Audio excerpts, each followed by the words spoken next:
अस्सलाम वालेकुम। एरिस में ये बहुत ही अच्छा एक म्यूज़ियम है जिसके अंदर एक्वेरियम है। मुझे फ़िशेस देखने का बहुत शौक है, इसलिए मैंने सोचा कि आज मेरे आपको भी ये खूबसूरत मछलियाँ दिखा। रंग बिरंगी अल्लाह की कुदरत देखिए कितनी खूबसूरत है कि हर मछली का एक अपना रंग है। कोई करंट वाली है, कोई चमकती हुई है, कोई किस तरह की है। ये ज़्यादातर मछलियाँ जो हैं मडागास्कर की हैं और उन्हीं की हिस्ट्री के ऊपर है। तो चलें आप भी अपना सुकून से देखें और मैं भी सुकून से देखती हूँ। जब भी पेरिस आएँ ज़रूर देखने के लिए आएँ।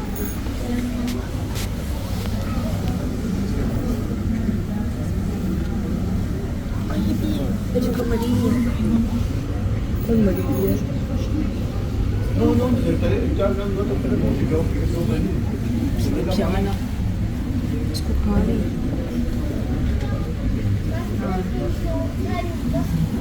le piranha? Le piranha doit avoir supprimé, il ressemblait pas à ça. Diciamo Mario, veni piranha planto te voci. Mais planti il fish pas là. Il est plus léger, ouais. Hein? Regarde les petits poissons bleus. Regarde, là il y a des poissons de toutes les couleurs. Et tu vas t'amuser. C'est chouette. Vas-y, Dani. Quel pour le coup? T'as vu ça? Ils sont de quelle couleur? Ils sont bleus. Ils sont bleus. Et ils ont la queue elle est de quoi? Ouais, t'as vu? C'est jaune. C'est jaune et des orteils bas. C'est beau, hein? Plein de petits poissons. Il y a plein d'éponges et de coraux. On les appelle là.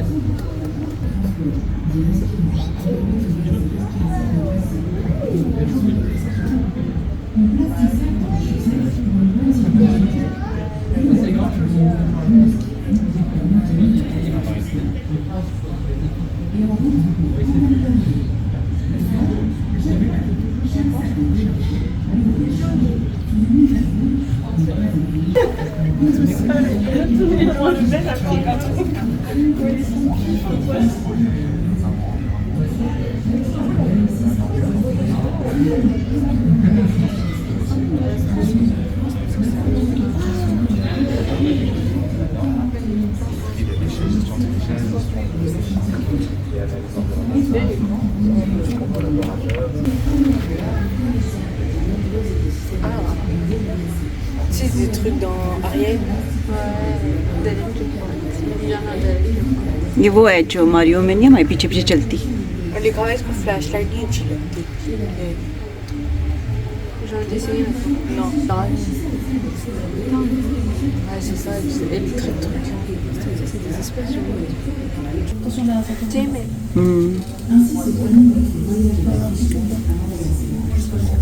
Il y a l'électricité quand tu dis ça. Oui,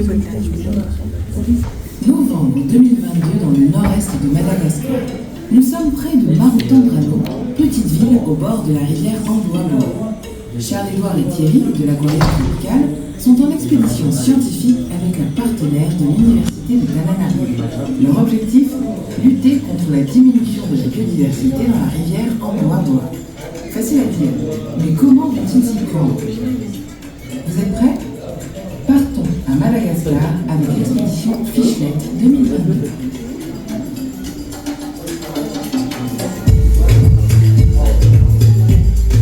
Madagascar, la grande île de l'océan Indien, est isolée de l'Afrique et de l'Inde depuis plus de 80 millions d'années, à la suite de la dérive des continents.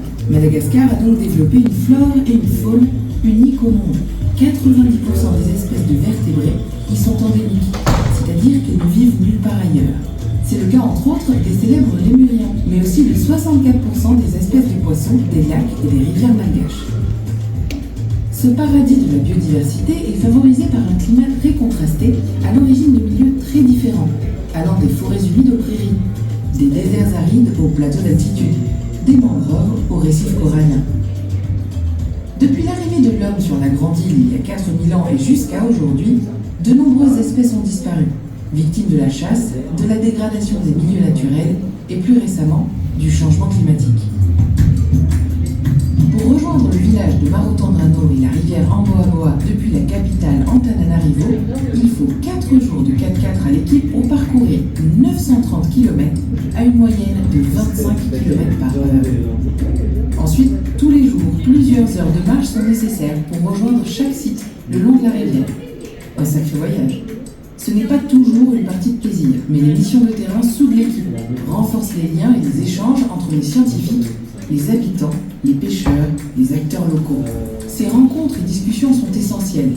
Elles enrichissent les scientifiques qui comprennent mieux les usages quotidiens du milieu par les populations et les habitants qui sont sensibilisés à l'importance et aux moyens de protéger cette richesse naturelle.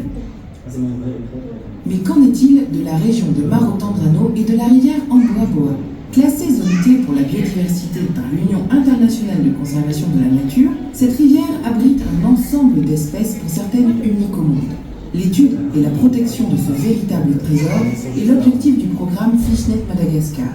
Et voici les stars de notre rivière. Le Djobamena, de son vrai nom scientifique Stichochromis insolitus, le Rheocles derami, appelé Sunofutsi, qui veut dire petit poisson en malgache, le Parétroplus gymnopreopercularis, connu ici sous le nom de malensis, le Parétroplus norisati, ou l'Amena de son nom de scène, le Sauvagella robusta, aussi appelé varlava par les pêcheurs.